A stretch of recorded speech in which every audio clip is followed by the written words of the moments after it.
Ndugu zangu Waislamu, hii Ramadhani imekuja ili tubadilishe. Yule aliyekuwa muovu abadilike awe mwema, na yule aliyekuwa mwema azidishe mema. Lakini masikitiko ni kuwa ndani ya Ramadhani tutaacha vitu vya halali, lakini hatuachi vitu vya haramu.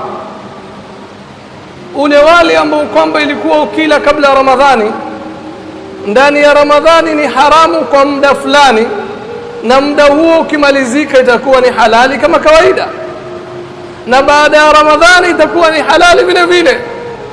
Lakini jambo lolote lililokuwa ni haramu kabla ya Ramadhani litabakia ni haramu ndani ya Ramadhani, sawa umefunga ama haujafunga, sawa umefuturu ama muda wa kufuturu bado, sawa Ramadhani imeisha ama bado Ramadhani iko, bado haramu kwa pale pale, haibadiliki. Lakini